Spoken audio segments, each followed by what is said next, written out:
A very warm good morning to everyone, and thanks for showing up. Uh, Today, I'm going to talk about the most evolving space of AI, that is the language models. Uh, so, before even going there, because people might know that this is the ever changing industry. Every day we see a new change coming up, uh, new things that we can see as an innovation coming up in the language space, or in fact, for language models. I would like to know how many of you have viewed or like on a day-to-day basis news uh AI assistants like chatbots, ChatGPT or something. Okay, I know about such people, they are using it like hell, but about others as well. That's nice because this is the coming future, and I think everyone should adopt to use it. So, is there any certain preference that you have about any orders? I'm just trying to get my audience a little bit different thought on the. Oh, great, nice. People are quite aware of how models behave differently, right? But okay, so then this should be quite simple. I mean, what do you think any of those bots that you feel is correct to ask this question to will answer or will generate a good response? Right? This, right? Uh, and you might feel that this as a response, like completion of the poem and giving it, like it giving us the complete poem is very basic now because we see this every day. But have you ever thought that a machine is able to generate a complete poem, is also able to enhance sometimes based on the query? Let's say you are saying to make it creative, it can even change this poem and give you as a response. For a machine, this is very difficult as a task because it is something which doesn't even understand what English is. And then it is able to generate English, which is like a huge thing. So, where or how did this industry evolve? Let's try to go through. This is nothing but artificial intelligence. So, the main aim or motive of our uh, AI as an industry is to make machines replicate human brain. And that's where all this started from. They wanted to make machines capable of doing tasks like reasoning, thinking, summarization, text generation, and all that. In fact, answering questions. And now you know that they are so crazy that they are able to generate content, they are able to create images and whatnot. So, where are we going to stop then? I mean, they are evolving. What is the end of this? What are we trying to achieve? This is something that this talk will try to gauge. We'll try to see where did we start from at the first place. It was all from a single neuron, from neural networks, and it went all the way till a very complex structure, which we'll talk about, and which is able to even understand or reason out for the data it has never ever seen before. So, going ahead, cool. Let's start the journey. And all of this started with the base two ways of learning. How many of you have ever learned about this in your undergrad course? Machine learning. Yeah, I think there are people who know about it. But okay, even if you don't know, let me just quickly summarize what this means. The first one is supervised learning. So, if I want to give a small analogy to you of supervised learning, I would say consider a child is there in a room and you are supposed to train the child with new objects. Let's say you want to teach the child that the object that you're holding currently, which is an apple, is red colored and this is how you have to spell it, which is apple. What you would do? You would show that object to the child and you will spell that word out. When you are speaking of apple, the child will grasp that this object that you're showing to him or her is called as apple. And that's how the child will learn eventually all the words.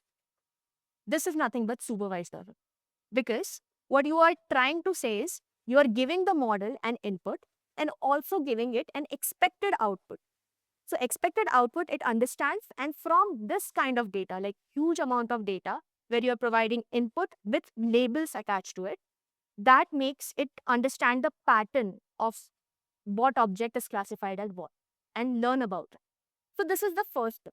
The second is unsupervised learning. Again, with the same ideology, let's say you're putting the same child to a room full of toys. But this time you're not providing any kind of information. There are random toys everywhere. What a child might eventually end up doing is create groups of cars, create groups of toys, like dolls and whatnot. Now, what did the child do? The child try to understand the pattern or data which is kind of similar and try to group it. This kind of learning is called as unsupervised learning, where you feed the model with huge amount of data without letting it know what actually the data means or what actually a label for the data. What it does is, because the data is so much, it tries to find patterns between it and tries to create clusters of that data point. Now, this was like a very vague analogy for you to understand it, but what we are really interested in is how this is used in real work. Now, supervised learning, as a very base example, people who have already learned this in their undergrad course know that it is nothing but a simple classifier. For example, you want to create an cat dog image classifier. You can use this supervised training where you feed the model with enormous number of images for cats and dogs, and you label each of those with their category, which is either cat or dog. Once the pattern is learned, the model is able to predict the next image, which can be classified as cat or dog. Another good example for unsupervised learning, and the one which we kind of see being used, is Spotify album creation. Okay, ma'am. So there are different albums that are created and which you can, like, you might be listening as well. The point is that Spotify has a lot of data in terms of songs. What it does is tries to identify songs which are similar and put them as a category, and that is called as a playlist in terms of Spotify. Great. So we know very basic two learning mechanisms, how we can teach a model. So what do you think will be a good suggestion as a learning method for something like the chatbot? I mean, I want a model to answer a query in this way.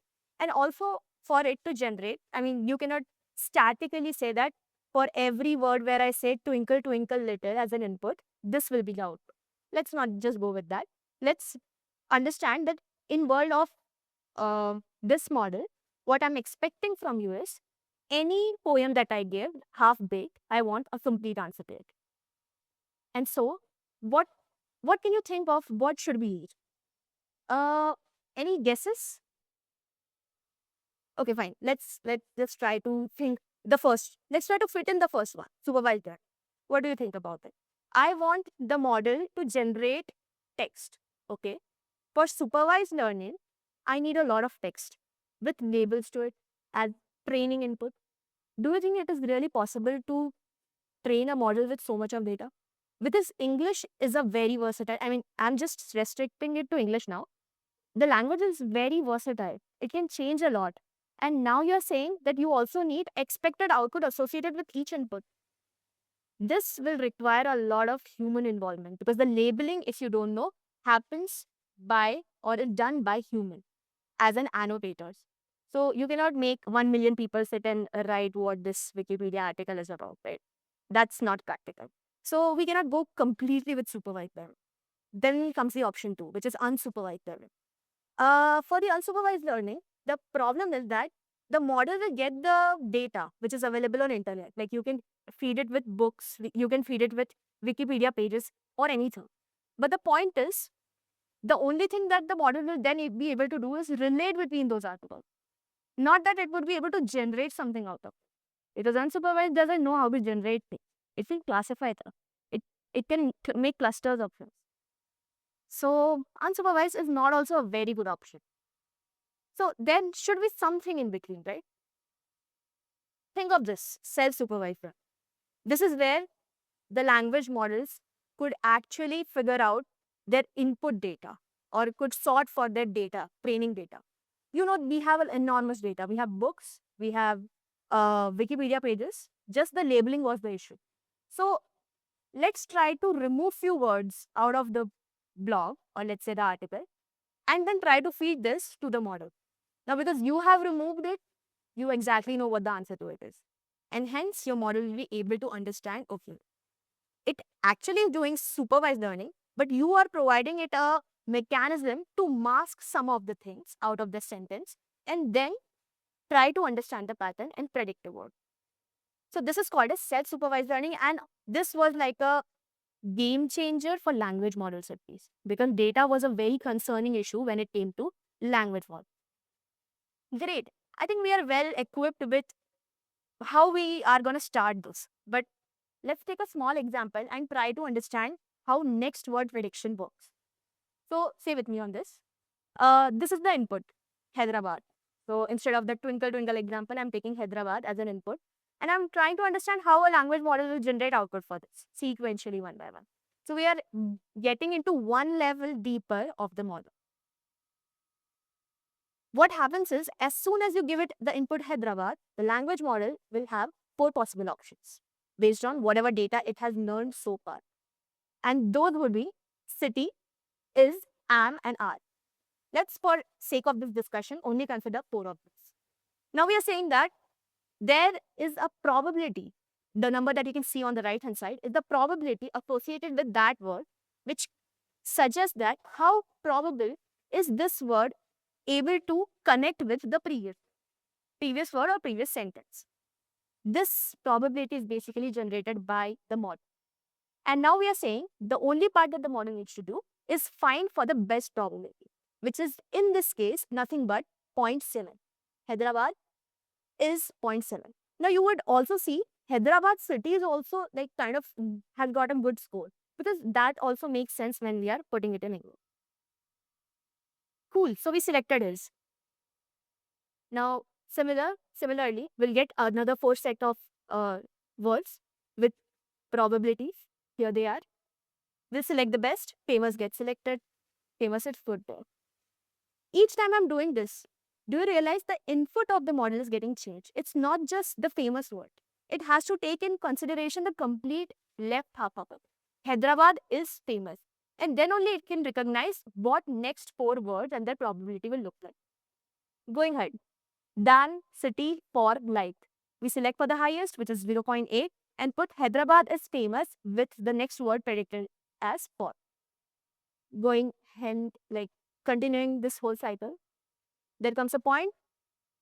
Finally, the model has predicted a very good example. Oh, are you able to relate it somehow? Okay. Great. I haven't tasted it, but yeah, sure I do. Okay. So this is what your language model was able to produce. Hyderabad is famous for its biryani. It has done some work. It was able to generate probabilities. It was able to generate next words. But how did it generate those probabilities? Let's dive into this. And this brings us to the very strong pillar, or we can say the backbone of language models, which is nothing but transformers. These were like game changers. And I know you might feel this a little bit overwhelming, but please stay with me in order to understand what actually transformers are. So you can at first understand or think of transformers as translation tools. Just for an example, not restricting this, but think about it. So what you are giving it as an input is a French statement. And what you're expecting out of or the model is able to do is generate a similar kind of English statement for it. Not similar, exact translated English statement for it. Now you might think that it's just like a word to word translation, but that's not how languages work, you know. I can say a statement in some language, but if that is translated word by word to another language, it cannot be put as is. It has to be reoriented based on its meaning, right? And that exactly is handled by the complete transformer architecture. Another analogy or point that I would like you to remember so that it's easy for you throughout the flow, that consider the encoders and decoders, which are part of this transformer, to be two things. First, encoders as learner. They are supposed to understand the language. When it comes to decoders, they are supposed to produce output, which means generate language. Okay? So we have segregated the transformer and divided it into two parts, encoders and decoders, and this is how we'll visualize them going forward. So let's go a little bit more into them. But wait a minute. I mean, I said we are talking about language. Do you really think language can be understood by a machine? It's a string value if you understand that, right? And machine at the end of the day only understands numeric value. That's where we come up with a mapping or mapping mechanism that is called as tokenization. Any input sentence that we have gets chunked into tokens, and those get a corresponding token ID, the way we have mentioned here, considering the same example. Just would like to point this out that the chunking not always happens in this fashion.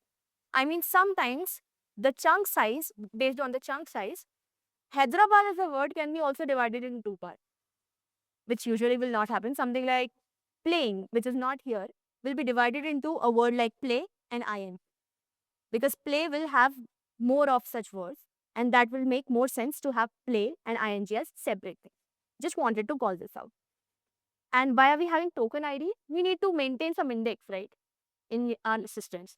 So every time if you see, this is like a thing that you can explore on your page. If you try to load a 3B model, and if you check your folders on any of your editors, you'll find that the first thing it does is load token IDs or a dictionary where it suggests this word or this token maps to exactly this token. So this can be seen over there. Great. So I was able to say Hyderabad has got a token 9822 is something which is 7588. But what information is exactly the machine taking out of this? I mean, how does it understand how Hyderabad and is relative? Does these number make sense to machine? Every word has a certain meaning, and that word should be understood well by the machine. Because end of the day, it needs to understand, can I correctly put the word to after word one? And to understand this, associations need to be made. For that, we introduce a concept called as NVD. We say that it's hard to put a word in a, or hard to categorize a word with just one number. It has so many parameters. How can you justify a word flower like sunflower and rose by just having one number associated, or like multiple single digit numbers associated with it? We need to have a better mechanism. And that's where n-dimensional vector space as a concept plays. It's hard to imagine n-dimensional vector space, trust me. It's beyond imagination, and it goes like linear algebra there. And there is where we are like, maths aa gaya, let's just stop. But the motive is to understand, let's just reduce the dimensionality and try to see how language models are actually grabbing information out of it. Consider this example where I'm taking sunflower, rose, and cactus as three different objects. And the machine needs to understand what these three are. For an instance, I have only taken 3 dimensions because these are like the differing factor. And those are height, fragrance, and vibrancy. So as you know, if there is like any confusion between any of the dimension, what it is, you can ask. Do you have any? Hmm. Sorry? Oh. Yeah, so what I'm trying to say is, sunflower hasn't gotten a height of 9, and these are just random 4. Don't go up to scale or something. Rose has a height of 4, let's say, and cactus is a really small plant, so it has got a height of 3. And if you want to think about vibrancy, you know sunflowers are very vibrant in color, so it has got the highest score for vibrancy. Whereas when it comes to a plant like cactus, which is very, I would not say invibrant, but it's not that good looking, it has got a vibrancy of 8. Now, what you need to do is plot these in a 3-dimensional space, because you just have 3 dimensions, and the model will do exactly the same thing. What it is trying to do is understand that how similar / dissimilar these three are. And that it does on a very basic notion of Euclidean distance, the distance between those 2 points. If they are similar, the distance would be less. If they are really like dissimilar, the distance would be high. That is the whole understanding. Now, one more thing that I would like to point over here, considering the example where I say, I hit the ball with the bat. And the second statement where I say, the bat hit the ball and died. Do you realize that the first sentence where I was saying bat as a word referred to cricket bat? And whereas I said the second time where the bat hit the wall and died referred to the animal bat. These two words are exactly similar. What happens to them in terms of embedding space, or sorry, the vector space? Do they get exactly the same point, or do they get different? I mean, they should never get the same point because they have completely different meanings. But for a model, at the time of training, where you are feeding it just with words, it will be like, these two are exactly same. So how do I make any difference out of it? But that is not what happens. Let's try to get into another thing which is called as types of embeddings. Based on the position where the word occurs, the model needs to know that the meaning of the word can change. And I have to shift my axis of vector in that n-dimensional space to something else, to point to something else. So the first time I realized there was a bat, I pointed to a vector space called as cricket bat. But at the time when I realized it was no more a bat as a cricket bat, but was an animal, it just shifted to another vector. So let's just take another example. There are three different types of embeddings, if you see. The first one is the token embedding. When I said actual meaning of the word, sweet and simple. But when it comes to position embedding, it tries to tell you what is the exact position of the word. In this example, I love cats. The position for I is 0, and hence the embedding for it will be on the basis of position 0. And so on and so on and so forth. Love cats will get a position of 1 and 2. But what is the third type? That is the segment embedding. And this is important because you are having a statement. But what you're trying to say, instead of just having information about the word, let me also have a segment level information also stored into the word as an embedding. That's what you are doing. And this will reduce the time of model understanding that how similar or how correct I am in guessing that the second statement is coming after the first statement. I think you guys are kind of confused with where these embeddings have come from and where are they going to go. But stay with me because here comes the first part of the transformer that we talked about.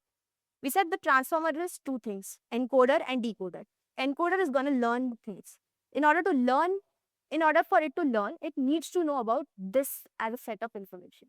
So what we do is that we create these three set of embeddings for each of the words, add them up and provide it as an input to the encoder. So embeddings of the example, the movie was absolutely wonderful, was given as an input to the encoder as an object. And what we are expecting out of it is just information, nothing else. When I say information, it is the enriched vectors and not the original embedding that we provided. Let's see how this happens and even why this happens at the pit. So if you remember, the first layer that we talked about was self-attention. Talking about attention as a mechanism, if there is a statement, do you really think that a word like wonderful should pay attention on all of the other words or needs to pay attention on all of the other words? For example, the, was. What it needs to find is what information should I collect from my surrounding that will actually change my name and only pay attention on to those words or those tokens. So this mechanism is called as attention as a mechanism concept. This was very, very big as a game changer because it was able to speed up the process of uh, encoder, like changing of vectors and changing of information. So just diving a little deeper into how this is done. If you see, and you need to stay with me for this bit, this is a little bit trickier. When you consider the word wonderful, what I'm supposed to do? I have got few embeddings. If you remember from the previous slide, position embedding, token embedding, and the third one was segment embedding for this. And those were all added. Now I have come to the encoder. What is the encoder going to do? It will be like, okay, there is some information with me, but I want to really understand that what is exactly wonderful? Why is it great? Why is it wonderful? So I want to collect such kind of information. So it creates a query for all of this and tries to fetch information from its surrounding based on that query. Now, take it the other way. People who will get this as a query will be the other words, the movie, was, absolutely. Now, these also need to provide their part of information to the word wonderful. And that is nothing but he. So, he for wonderful, while it as an token is providing information to others, will be, hey, I'm positive, I'm good. My sentiment is all plus, plus, plus, plus, plus, plus. This is the key for wonderful. It has generated a query for it. Key value is just to support other tokens. Query is when it is asking for information from a token. These are the two things. These are nothing but vectors present in the attention layer. And this happens for each and every word or each and every token. The next that you might easily guess is that both these values needs to be multiplied. And now again, when I say K and key for wonderful is these, it also caters to the key values for the other ones or gets the key value for the other tokens using the first query. That particular thing is that particular thing is multiplied with each other and taken a sum of. So this gives wonderful as a word the complete knowledge of its surrounding, saying that okay, these are the values that have come from left hand side or right hand side, and based on this I need to update my knowledge, update my embedding vector. Great.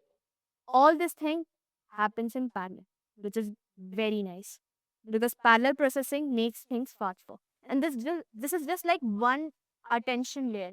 You have set of encoders stacked on one another, and the information is enhanced at each of the place. You remember the second layer of the encoder? You can just refer to it. The second layer is nothing but feed forward. So you have gathered the information. All the embeddings that now you have are way more enriched than the ones that were provided as the input for the first step. What needs to be done next?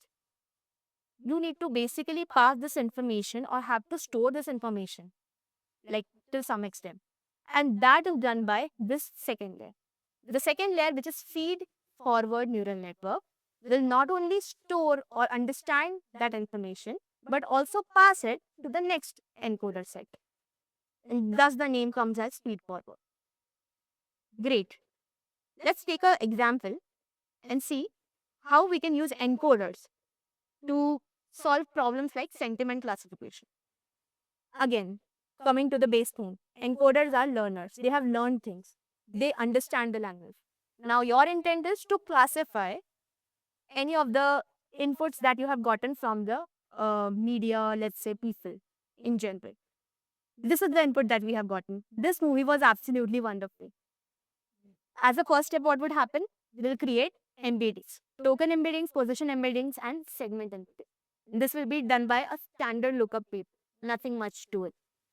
Then we'll pass this information to the encoder. The encoder has layers. What it will do is keep on enhancing that information.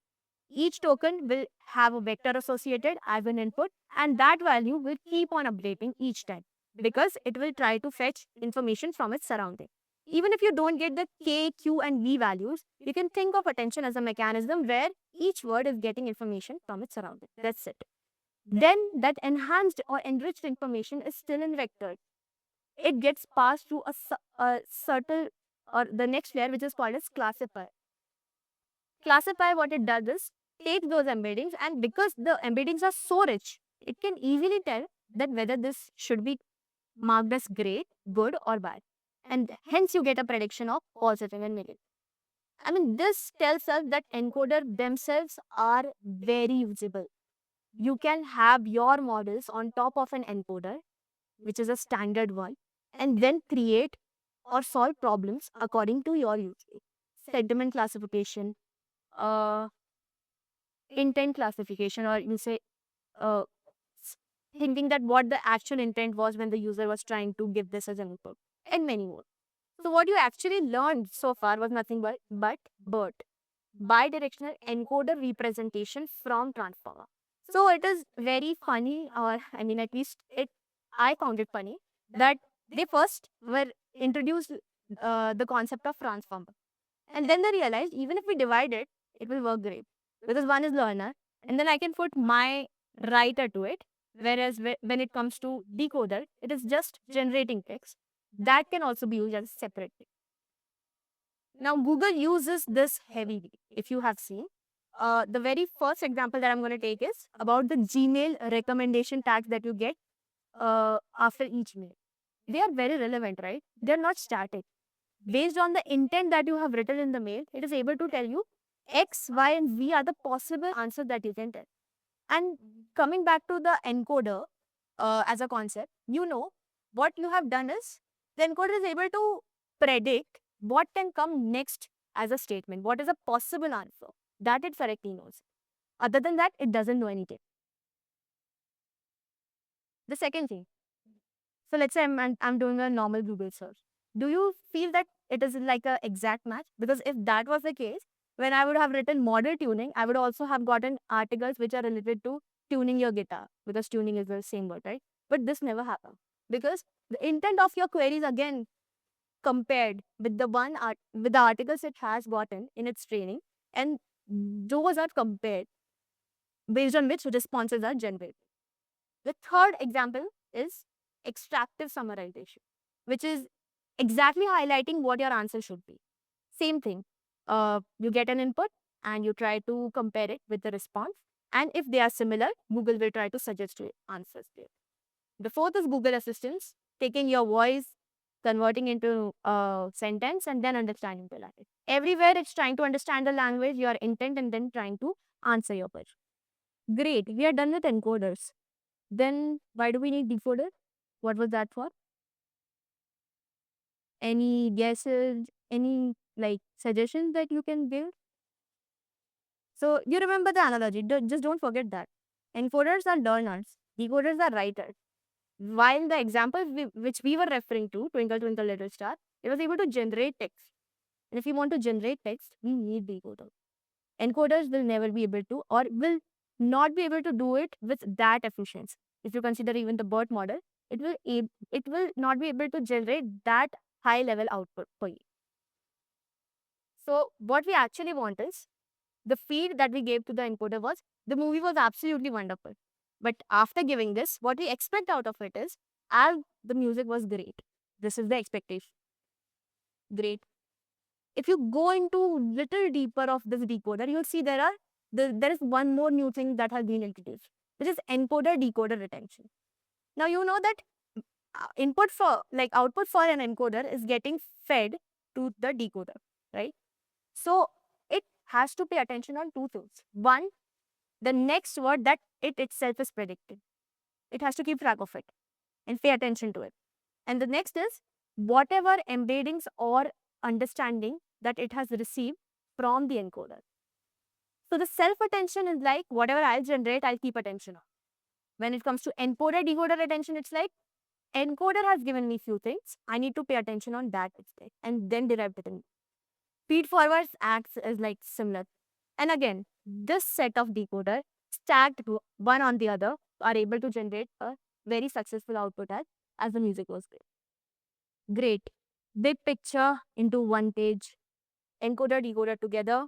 We are providing it with input like the movie was absolutely wonderful. We created embeddings.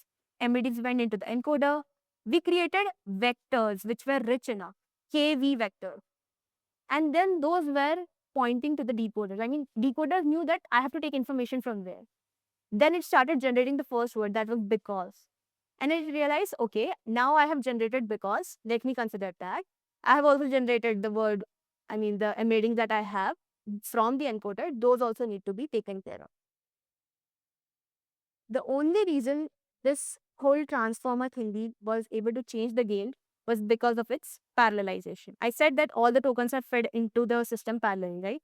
Which means we are able to use GPUs. We are able to parallelly compute it, and hence the output of it gets enhanced.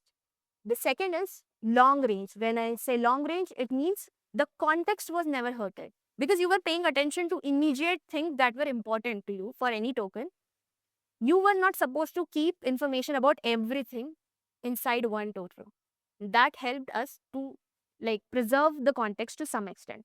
By the way, previously when we used to use other language models like LSTM, long short term memory, and RNN based generative models like recurrent neural networks, if you don't know, at that time everything happened sequence to sequence. One token comes into picture, the information for that is stored in the neural network or the model, and then comes the second input and the information is enhanced. So now you can compare and think how transformers were like a game changer with it.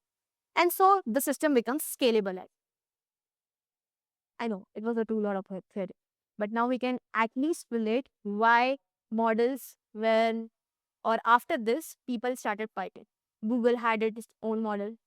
ChatGPT or OpenAI had its own set of models. And that's how the journey started all the way from 2018. Let's see how the battle began.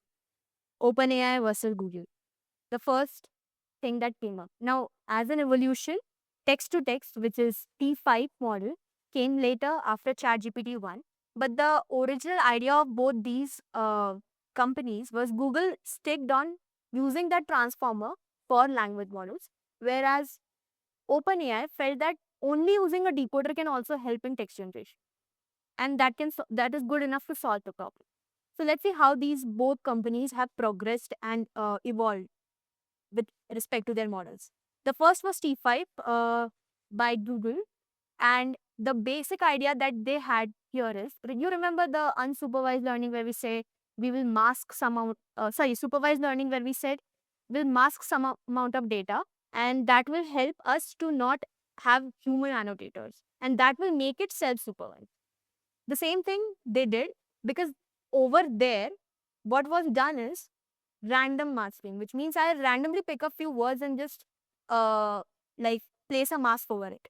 Whereas when it came to T5, it was more specific. Anything that was masked for the first time, if you see the green colored text box where it says President Franklin and there's a mask, is basically the word is present on the right hand side on the first blue square rectangle. So if you form it completely, it looks like President Franklin. You jump over there, Dr. Roosevelt, D. Roosevelt was, and then you jump back, born, jump back there in January 1882. So the input was this. This is how the model has marked it. And each time it is learning from this data.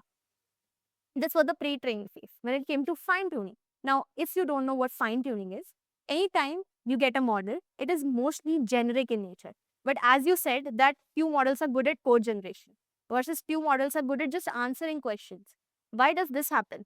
Because models are then fine-tuned for a particular domain or for a particular kind of task. This is where they get edge on the other model. So it was again fine-tuned on some kind of data, and hence the model T5 was released, which was first text-to-text model, or not first, but the second text-to-text model. But then what was the first? It was nothing but GPT-1 that came in 2018, having 117 million parameters. And when I say parameters, you can relate it with the concept of weights and biases of a neural network. So sum of weights and biases total together is nothing but your parameter. The training method over here was used, like, again divided into two things. The first, pre-training, which was unsupervised, giving Wikipedia pages randomly, and then fine-tuning on task specific thing. The only difference between the T5 and GPT-1 was that GPT was a generative pre-trained transformer, where it was using only a decoder instead of both encoder and decoder. What they felt was decoder is a writer, right? It is able to generate response. So if something is a writer, let's train it so heavily that it also understands or starts understanding the meaning of the word.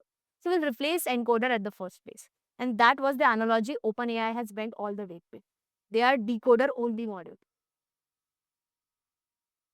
But there were some problems with it. I mean, the response, the accuracy that it came up with. In fact, me had used it, so we were not convinced with that. So then came the evolution.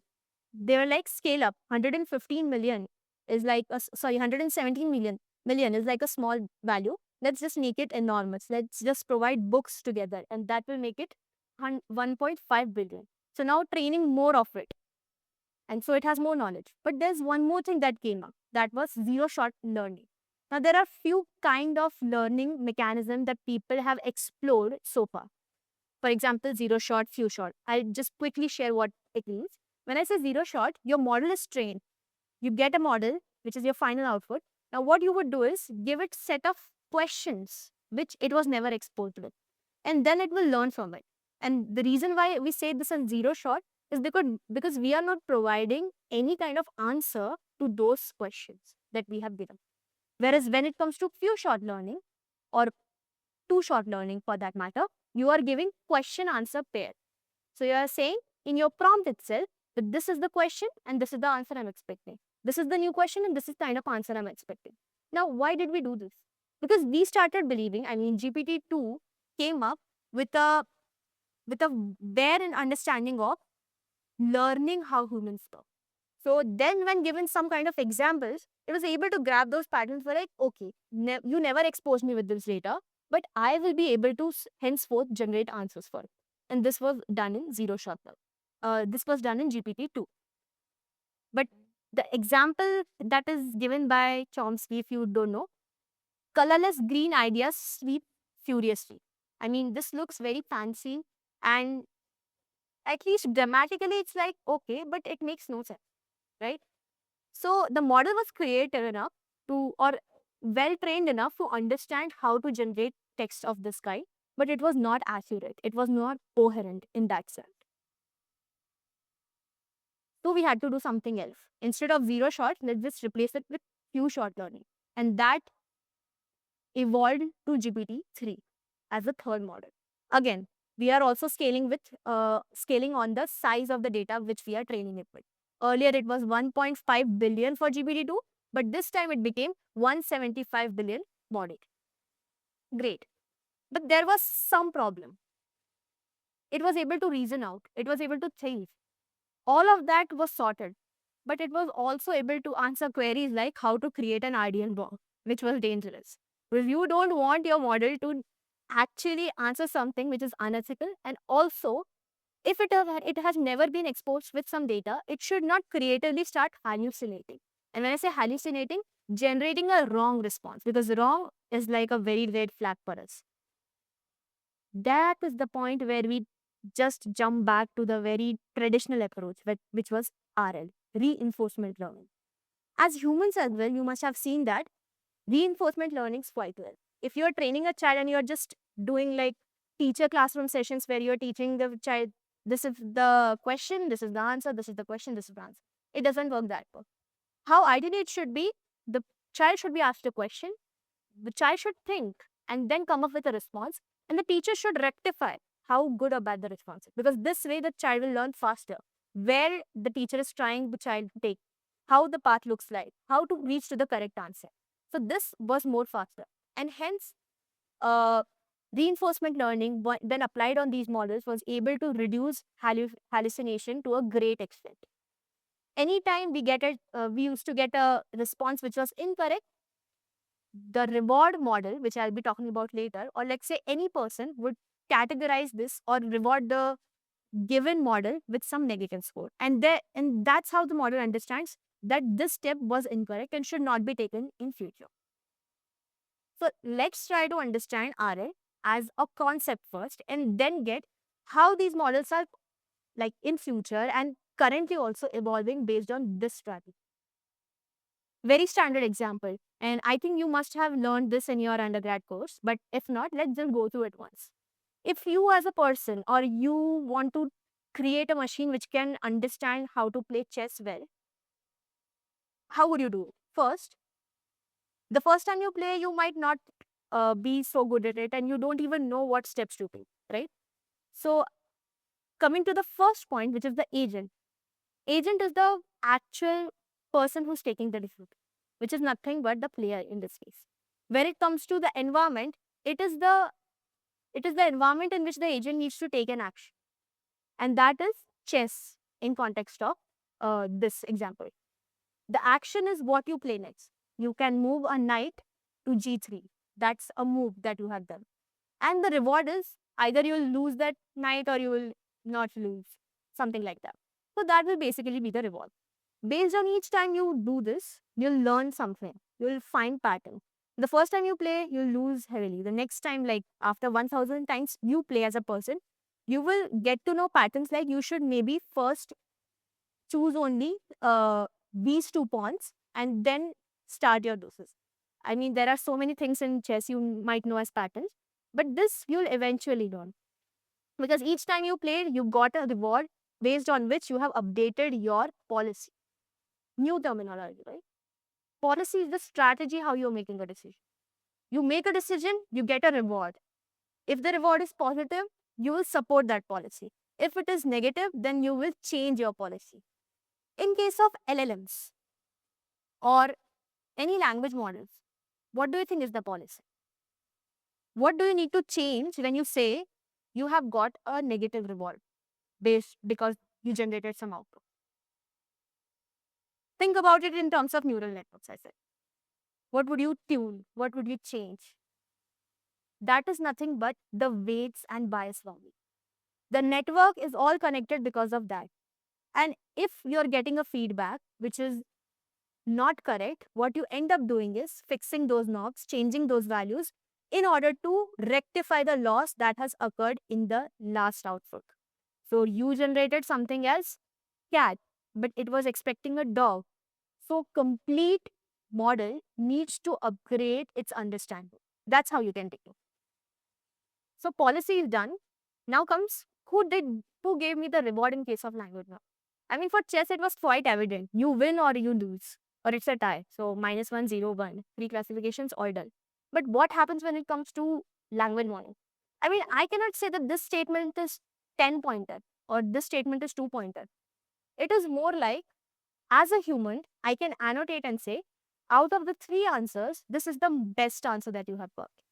And this is exactly what makes RLHF for language models, because you have human feedback coming into picture. You're saying you'll expose an answer to uh, humans.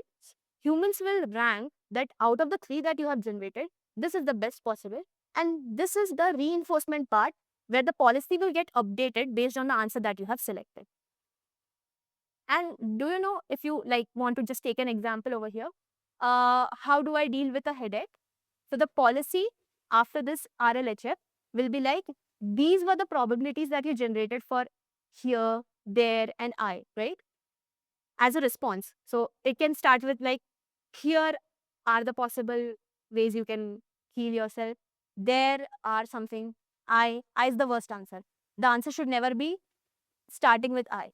So that's how you understand, or human as a feedback would be like, here is the best response that you have given to me. So just take this as a reward and just update your policy. Do you remember this anytime? So ChatGPT giving you two responses and then you were asked to select one. This was another game changer for GPT. It was like, I'll not pull in 1,000 people or like millions of people to annotate this. I'll give responses to the users. They themselves will select one out of it. And each time they select one of the response, what it does is updates its policy. And hence it says that whenever you're giving anything, I'll be training my model on the data that you accept. That's how it happens. Now, do you realize we are again in the loop of human as a feedback? I mean, why should even I tell which is the better response? As a human, I would not like to.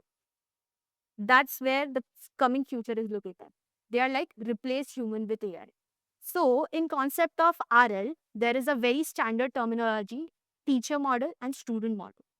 Teacher so far and so were like humans, and models were being taught. But now what we are saying that we'll take teacher models as the large language model, the ones that are big in size, which knows better, which have reasoning capabilities, and from them we'll teach the junior models, which are like lower parameter models. And that's come, and there we are heading towards, which is called as RLAI, reinforcement learning with AI as a feedback. This particular thing is still in research and people are experimenting on this. They are updating the policies based on whatever reward the large or the teacher model has in paper. And I would like you to explore papers around this and see how this is going in future. With this, I bring my presentation to an end. Thank you very much. I'm now open to questions. A question that comes to my mind every time is, it is good to generate data. I mean, generate next predicting word. But how does a model know that I am about to stop now and this is the end of the response that I should get? So if I'm saying that the biryani example you get, that could have been extended more, that it is better than Lucknow. So how does a model know that I need to stop now? This is what a sufficient answer is, or the sufficient number of words are there for the user. So is there in the logic or backend, I don't know. Right. So there are two guesses that I'm making to it, and Shruti can validate. The first is that there is a concept of new token generation. I mean, at the time when we are loading the model, if you have seen any time in Hugging Face, there is a parameter that we have to provide to the model saying these many number of tokens are allowed to be generated. So, given a text like 5 words, just don't go up creating pages of data out of it. So that's where restriction A comes into it. The second probable answer is that, let's say, it has learned patterns. It never understood what full stop is. But then, because encoders and decoders understand that this sentence is uh, like grammatically and logically correct and suffices the answer to the question that the user has asked, on that basis, it knows where to stop. Shruti, do you want to add? Yeah, sure. So, two things. One, she said, if you have to end in a particular limit, let's say 30 versus what max you want to generate, then that is the hard limit, she said, we can mention anyway to the language models. Then, for a sentence to stop, like this is the right point where I can put the full stops, you must have seen there are multiple embeddings. There are positional embeddings there as well. So, what positional embeddings enrich the sentence or text with is these words which are fillers. So, for example, after this is a stop word. After that, you have a specialized token where the sentence ends, where the sentence starts, which words are followed by conjunction, let's say. So, all these patterns which are matched in the word embeddings and positional embeddings, because you have seen total embeddings are created with these embeddings, correct? So, now the model knows that which words usually follow full stop. So, then accordingly, it knows that where to land a sentence. For example, is famous for and doesn't give a full stop because for never ends with a full stop, right? It has seen that in English. So after biryani, it landed well. So this is how language model understands where to start a sentence, where to join a sentence, where to put a full stop for a sentence. Do you want to even continue on the topic? Have you missed anything in the given sentence? And do you want to add to it or not? Now it has talked about both the things which are asked in the given query, and accordingly it decides when to stop, when to start, when to add text, and to be in the limit which you mentioned earlier. Does that clear you, Ram?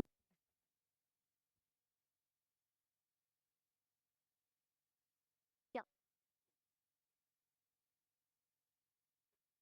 Um, Hi, it was a wonderful session. My name is Manish, and I have a very basic question. It is the title of the question would be labeled as tokens versus parameters. Hmm. To elaborate further, what is the difference or similarities between them? I know basic that token is a subset of parameters, but beyond that, could you shed some light on it? Token is a subset of parameter. We say 30 billion parameters. Why don't we say 30 billion tokens when they are set of words only or set of So, do you know how the total number of parameters are calculated? That's not on the basis of just what do you say, weights and bytes. So, you have layers, like each layer stack on the other. You know about our basic neural network architecture something. This one. Hmm. Yeah. This has each neuron has a certain weight and a bias associated with it. Now, what you do is basically uh, let's just take this example, okay? You can see, and let's consider there are only 6 input neurons. That's it. So 6 input. What is the total number of weights that will come as these two layers? It will be 6 multiplied by 4. Is that something that you understand? Okay, 6 was the 24 here. Then 4 into 4, which is 16 here. And then 4 into 2, okay, which is 8. The sum of this is the total number of weights that you're modeling. There is also a bias term associated with each neuron, and the total number of neurons here will be 6 plus 4 and 4, 8 and 2. That will be the sum of bias. This makes up the total parameters. What you are talking about, tokens. Tokens are coming as an input for this. And on the basis of that, you are updating those weights and biases, which are the parameters. So I don't think you can directly relate token because token is just a mapping that you're saving in your model, saying token ID 1 or roll number 1 refers to I. That's it. And that's how you have to represent it. So I'll get a roll number 1 as an input to the neural net. I'll never get I as an input to the cell. also you shared a diagram where I don't know which slide it was. It had encoders, decoders. There was in K and V values. Huh. Yeah. I want to know more about this one. What are the K index and V index? If you could share some more insight on that. Yes. So, end of the day, we were trying to find some information, right? And that information needs to be, you can say, catered with another vectorial representation. At the end of the day, model understands only that. So you got a token, set of tokens, and then you were like, for each token, I will maintain these three vectors, K, V, and Q. And there's a mathematical formula that we have, which finally gets you or combines the information that you have got from these three vectors and then gives you an output. That is the MBA. So at a high level, it is this. Now, if you want to know more about how that actual mathematical formula works, there are research papers. Even I don't have that depth knowledge. But the only thing that I would like to highlight to your question is that at the time of training, these K, V, and Q vectors are pre-decided. So there is a K, V, Q value for each of the vector already present at the time of training.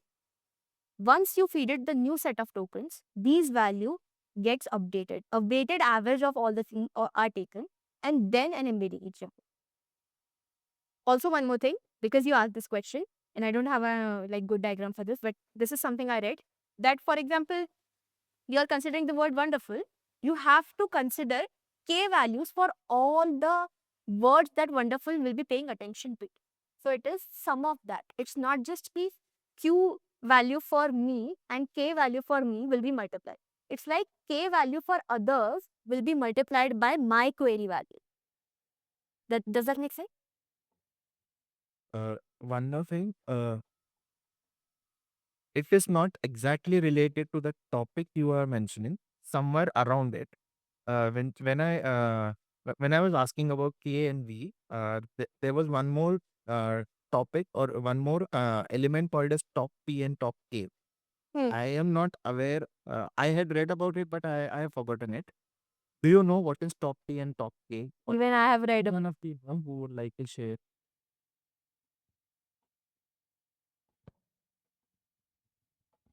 Yeah. So, top T and top K values are usually used to regulate the flow of the attention. So, for example, I always consider attention as like how much weight do you want to pay to a word to make sense out of it for your task.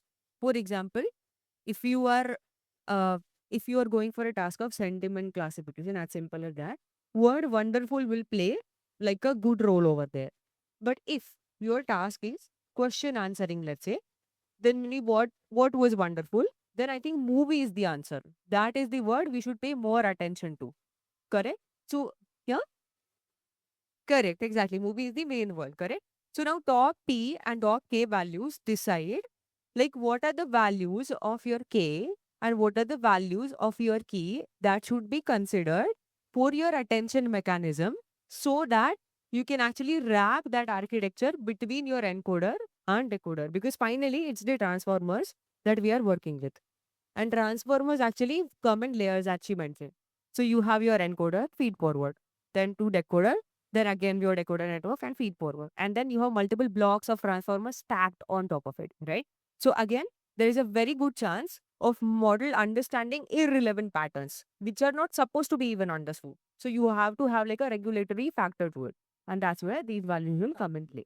Think of it maybe as like kind of parameters with which you deal. For example, hyperparameters which you don't involve. Kind of that.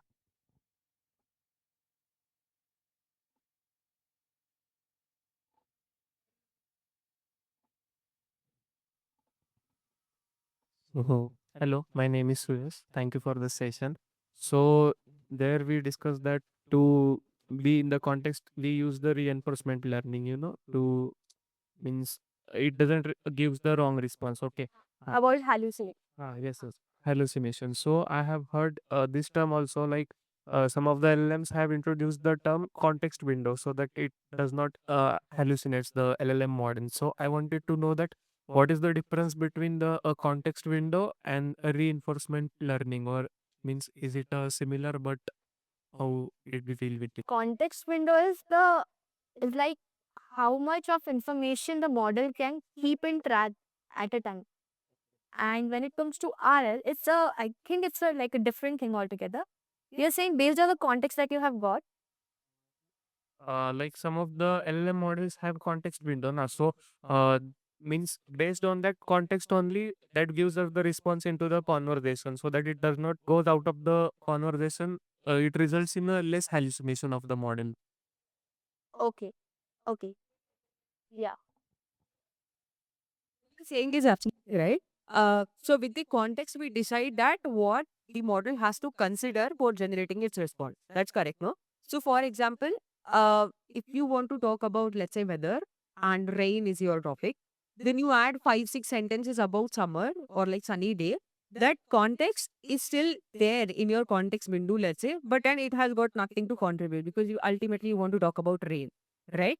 So if you increase the context window, but the context which you are considering that's not relevant, then that doesn't make sense, right? Because model might try to fit those sunny sentences in the rainy weather generation, right?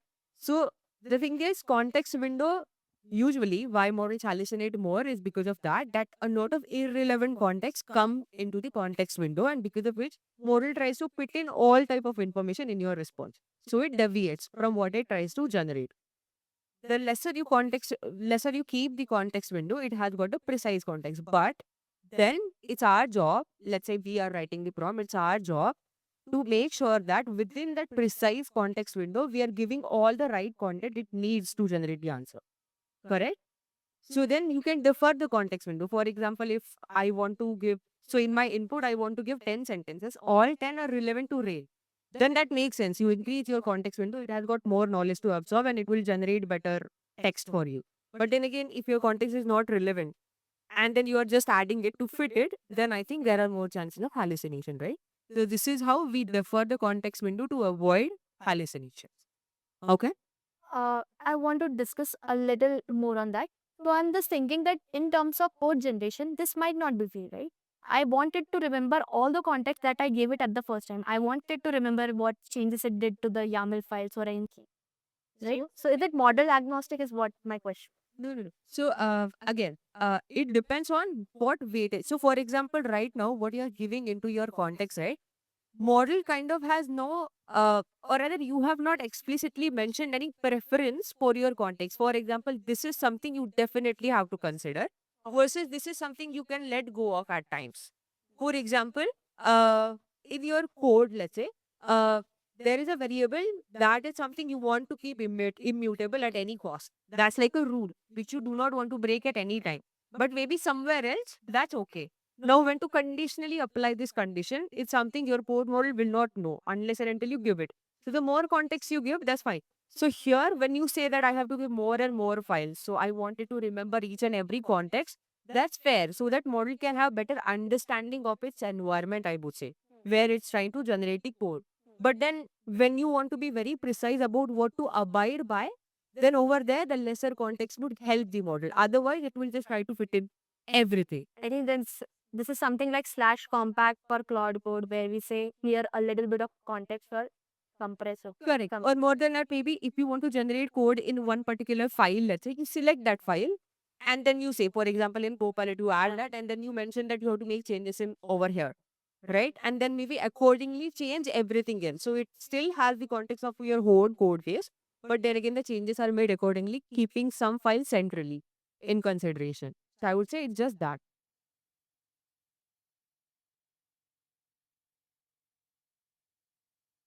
Hope that answers your question.